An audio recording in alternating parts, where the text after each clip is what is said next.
Yeah, Aztecs go 1-0, 4-0 for the second time in 40 years, which is incredible if you ask me, considering the history of this program, but accomplished our goal. Very proud of the guys' effort. Ton to clean up, but also they made great plays on all the three phases. Bye week comes at a great time because up next is conference schedule, and the number one program goal is to win the conference championship, which would be our 22nd in school history with the 99th team this year.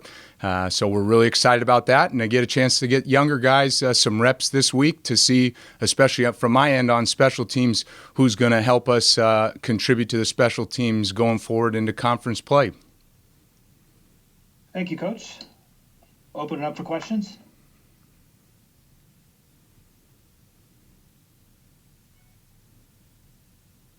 We'll start with John.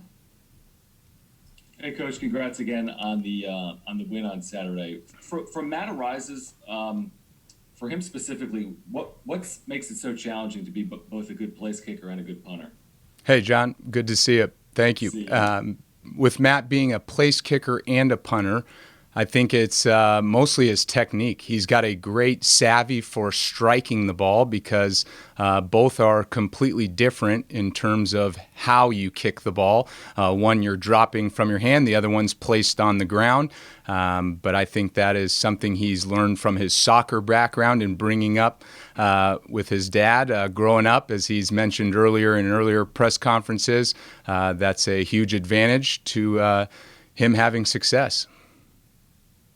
And then the block punt, how did it differ from the block punt you had a week earlier? That it stayed behind the line of scrimmage and Trenton Thompson got to scoop and score. Unfortunately, versus Utah, he contacted the ball, but it went across the line of scrimmage and unfortunately gave a Utah fortuitous bounce and rolled for a net, I think, of 38 yards. And great play by Jordan Bird from keeping it continuing to roll inside our own 10-yard line. He safely recovered. But this week he was a step closer, and he had even better technique in terms of his hands smothering the ball. The picture that was taken, I believe Justin will get credit for it for taking the picture to cite my sources, but his hand, he was like he literally caught the ball off of TOWSON's punter's foot there, and that's as good as it gets and will forever be teach tape for future football players. Thanks, Coach. You got it. Okay, we'll go to Paul Garrison. Coach, how are you today? I'm great. Good to hear from you, Rich. So, when how does blocking so many punts set up Jordan with more room in the return game later on? That's a great point because punt players then have to stay in protection longer or, really are concerned about it. They're obviously going to be coached. You better step to your assignment, not only step to them, but collision them. So in doing so, and when, it's a return attempt where the person they're blocking on our punt block return team's holding them up, well, now you're square to them. It allows the punt block return players to engage them, and now they don't have a full head of steam. Whereas on previous reps, they're getting out early. They're basically stepping to the punt return player and then just on that second step, now getting down the field. So it keeps the punt team honest. And then could you just talk a little bit about JB and his ability to, he had obviously missed call last year against San Jose State, had some troubles with catching the ball on punts, but he's been solid this year. But he obviously had that one at the very beginning and just his ability to stay with it, et cetera. Yeah, it's a testament to Coach Cooper. He works with the returners, both kickoff return and punt return, and a true testament to Jordan Bird and how hard and diligently he's worked at it as far as his technique. In years prior, he's would tend to drift as the ball not being set up completely. His feet are still out of the ground as he's making the catch. His hands would start to sink below his numbers on his jersey towards his belly button, and you never want the ball crossing your line of sight there and dropping low just like an outfielder in baseball. And so he's worked very hard at it. And a big thing that emphasizing is getting set up. getting deeper than the ball so that you're working, more forwards rather than in the past where we're kind of drifting and either working laterally or continuing to back up as the flight of the ball changes within that last, second before it contacts them. And when you guys are like recruiting players, what role, what does special teams play in the coach's evaluations of a player?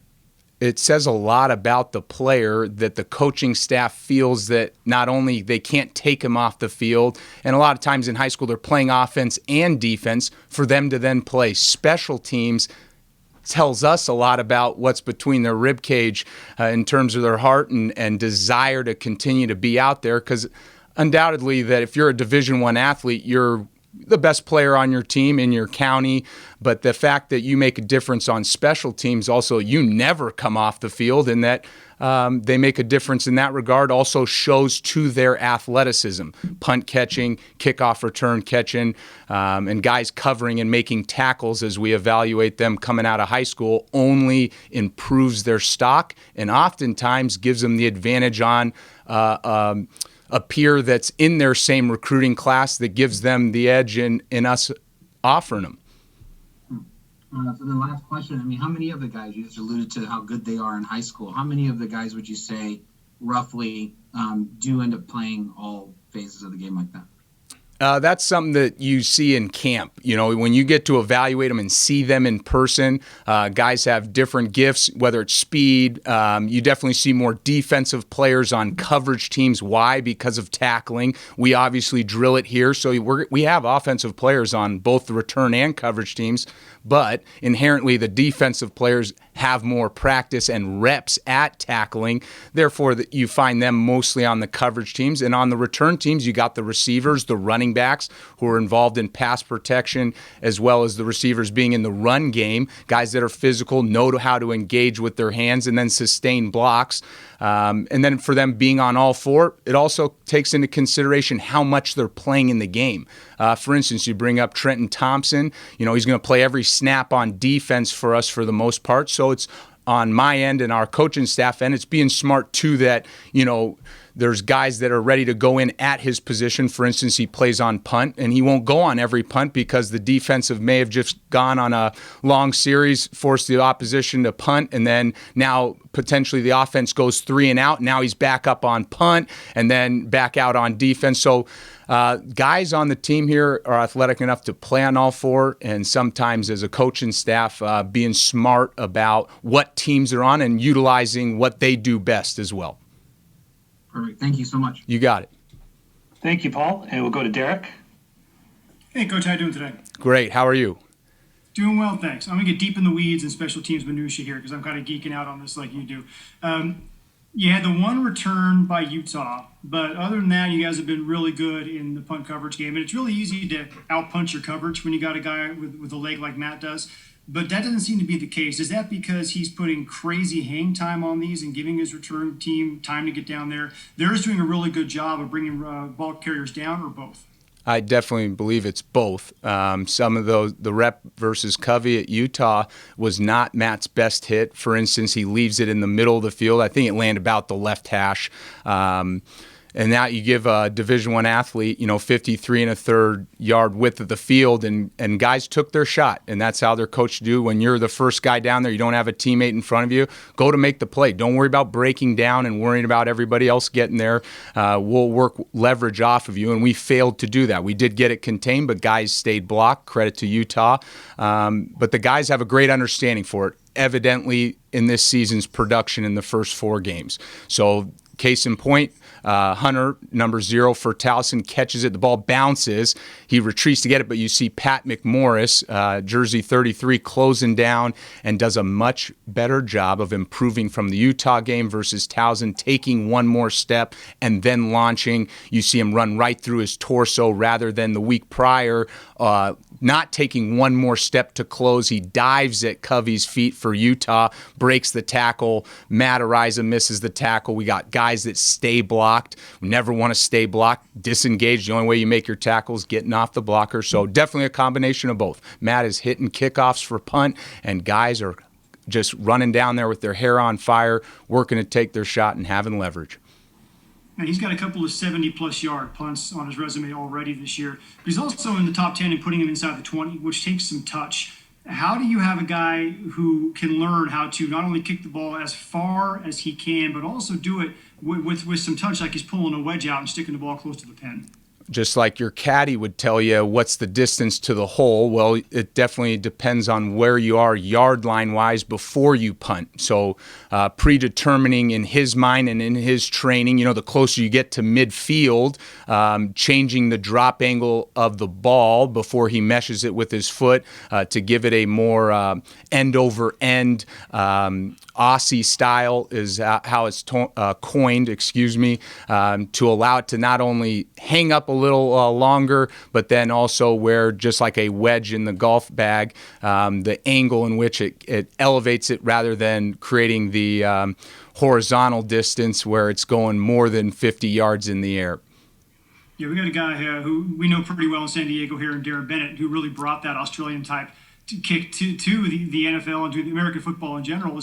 Do people now know, does Matt know that that's where it came from, or is it just kind of so accepted in football now that everybody just kind of does it to play in that position? You saw how effective Mr. Bennett was at doing it, and I think obviously you learn from people that are the best at whatever craft they do, and certainly you've seen an influx in Australian football players coming to the United States and being Division I punters, and the way they have excelled. They didn't grow up playing catch, they grew up playing foot, so they clearly have some competitive advantage in doing that, and I think from there the game has grown, and the teaching has begun to start earlier in players' progression. And I think even now, as soon as, before high school, if they don't have a soccer background, there's an understanding. And then as a coach, better understanding myself to then explain why the technique's such and why it's effective.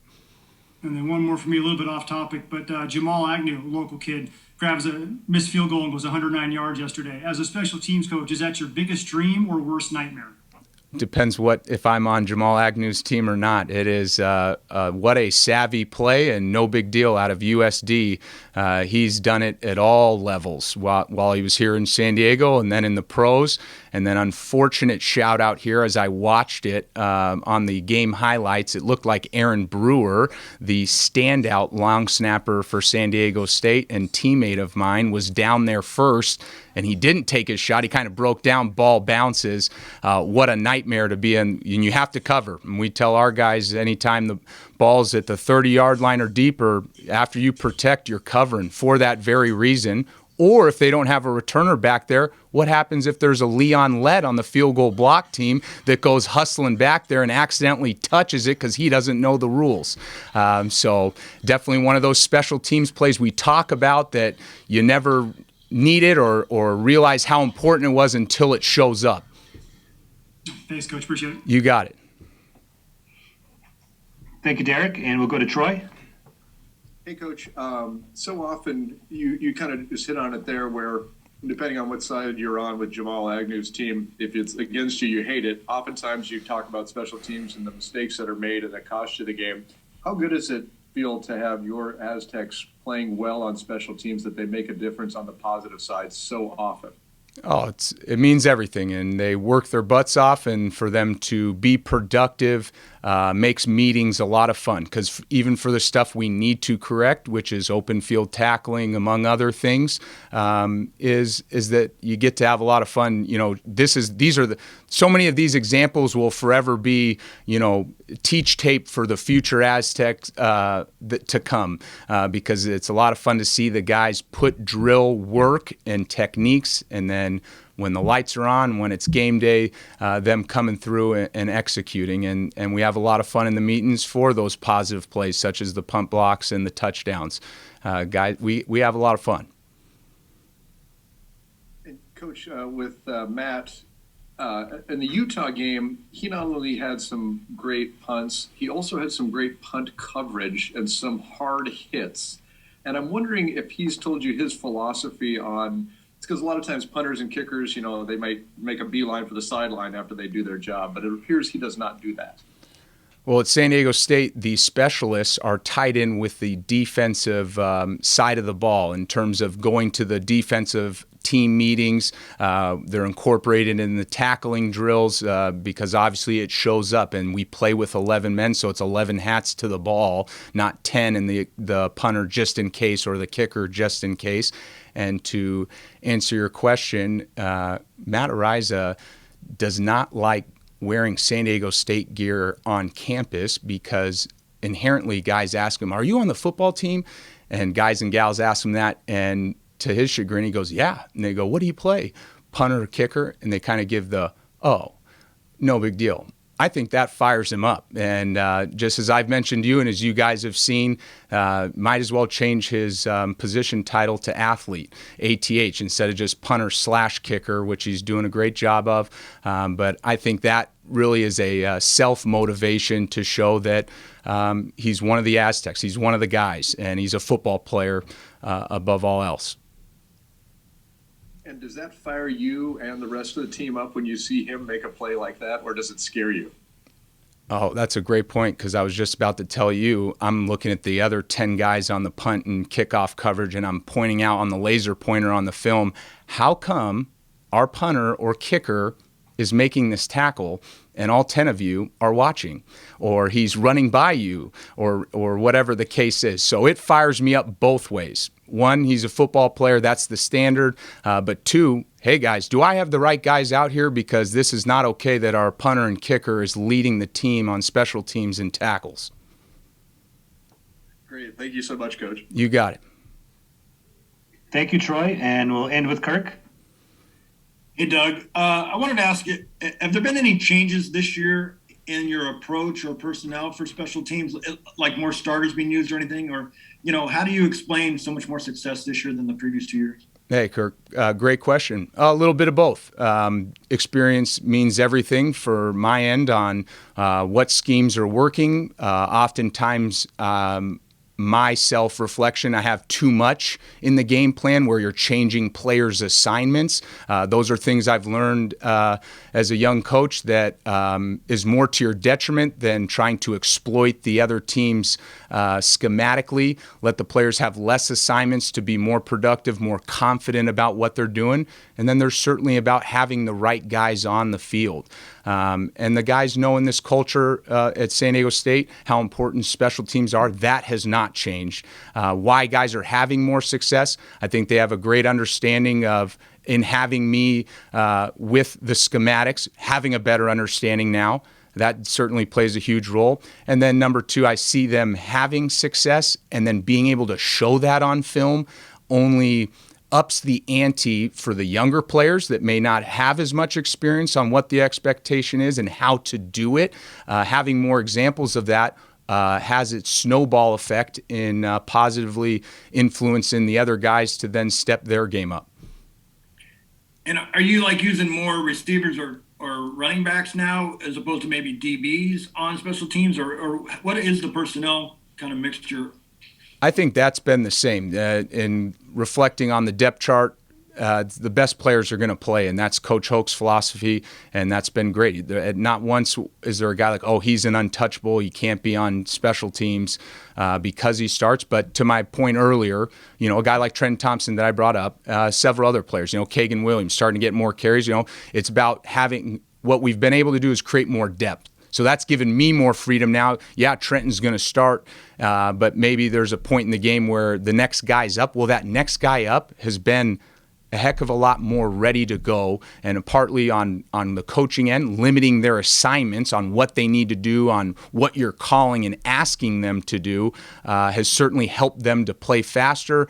And to the point in recruiting, we've got really good players and guys that are playing very well and very fast. And I think opponents will probably start circling number 14 and saying, that's the guy to stop. You then try and move him around on a punt, or what do you do so he can still be successful? Sure, and it's about players making plays. And number 14, Mr. Go-Go Gadget Arms, and 6'6" Tyrell Shavers, he has a knack for blocking punts. And then you can watch the tape about him holding guys up at the line of scrimmage when he isn't rushing. So he's been just as effective.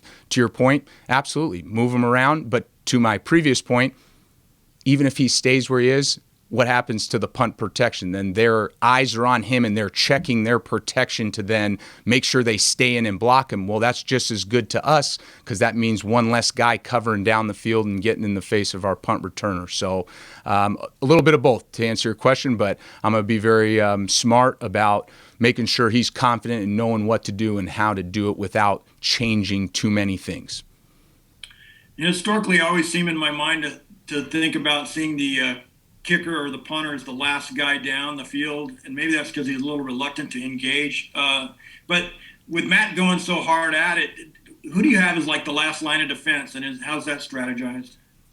There's players that are going to be responsible for contain, and then if inherently there's going to be layers naturally down the field. Matt's already starting 14 yards behind the line of scrimmage on punt.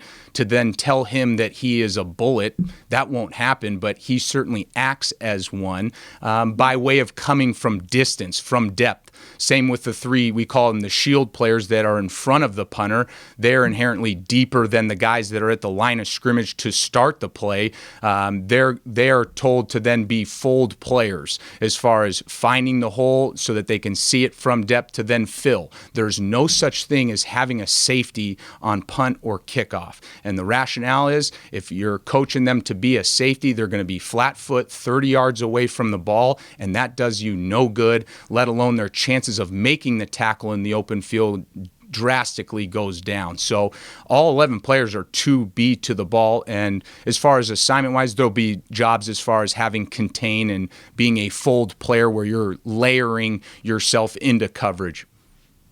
All right. And last thing I want to ask you about is, with the off week, will you be out recruiting, and where will you be heading out to? Absolutely. We're excited to get out into San Diego County. That's our point of emphasis here on Tuesday and Wednesday. So I've got 4 schools that I'll be in charge of going to that I'm really excited about. And then on later in the weekend, I'm in charge of the 805 area code, Ventura County, all the way up the California coast.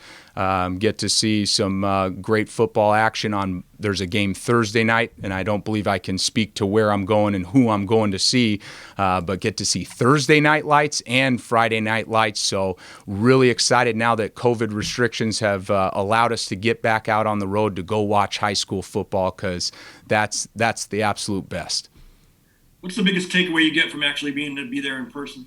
Oh, the atmosphere. It's very reminiscent of your time playing, for me personally. And then you get to really watch coaches that I think do a great job in high school because, as I mentioned in previous weeks, they've got who they've got. They don't necessarily get to recruit, and some may disagree with me if you're a private school or whatnot. But they have great schemes, or you can learn from why they're doing it and kind of implement it if you can make it work for yourself, and especially if they're effective. I love the atmosphere, the pageantry of it, and it's reminiscent of your time in high school is some of the best, and that's why I really love going. In your time helping with the recruiting, who's the biggest name you've gotten so far to come to school? In previous years, can't speak to this year. Matt Araiza. Coach Houck takes off and then offers him a scholarship to Montana, and we were right at the limit. We had 3 specialists on scholarship, and Coach Long made the decision that Matt Araiza is that good, and we will scholarship a 4th. And to his credit, that has obviously paid huge dividends for us. And there's a number, Kirk, and for sake of all those guys, I think all of them have been great. But to the point of this interview, it's certainly been Matt Araiza.